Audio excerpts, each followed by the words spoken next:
ధర్మేందర్ ప్రధాన్ని అడుగుతున్నా, కాస్ట్ ఎవరు బేర్ చేస్తారు? ధర్మేంద్ర ప్రధాన్ గారు ఎవడు కాస్ట్ చేస్తాడు?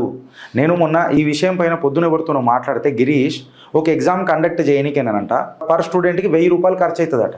ఇన్విజిలేటర్లు ఇవన్నీ కార్ఖానా పెద్దగా ఉంటుంది కదా, ఈ కార్ఖానా మొత్తం చేయడానికి స్టూడెంట్కి 1000 రూపాయలు ఖర్చు అవుతుందట. మళ్ళీ 1000 రూపాయలు ఖర్చు అవుతున్నది అని అంటే మళ్ళీ ధర్మేంద్ర ప్రధాన్ గారు ఆస్తులు అమ్మి ఇవాళ దేశ ఖజానాకు పైసా కడతాడా? ఈయనని ఎందుకు పెంచి పోషిస్తున్నారు?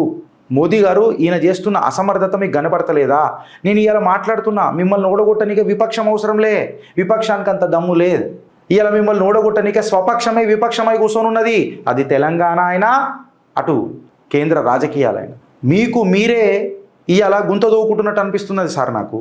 ఇది బాధేస్తుంది. ఆ బాధ్యత అయి మాట్లాడుతున్నది. పెట్రోలియం మినిస్టర్ ఉన్నప్పుడు కూడా ఎన్ని మిస్టేక్లు మనం చూడలే. ఇప్పుడు నేనేం అడుగుతున్నా, నీట్ ఎగ్జామ్ అనేది ప్రతిసారి ఎవ్రీ ఇయర్ కండక్ట్ చేస్తాం కదా, ప్రతి ఏటా. దీన్ని ఈ క్వశ్చన్ పేపర్ని ప్రింట్ చేయనికే, అది చేయనికే అవుట్ సోర్స్ ఎందుకు ఇవ్వాలా? ప్రతిసారి మనం చేస్తాం కదా. మనం చేసినామన్నప్పుడు దానికి ఒక బడ్జెట్ ఎందుకు పెట్టొద్దు? బడ్జెట్ పెట్టి మనమే ఆ మెషినరీ, ఆ technology are what ever the procedure అదే మనం ఎందుకు చేసుకోలేము? ఇట్లాంటి అసమర్థత మంత్రులను మనం పెట్టుకొని ఎందుకు పోతున్నాము, ఎందుకు వివక్ష అవుతున్నాము అనేది ఒక పెద్ద క్వశ్చన్ అయిపోయింది అలా.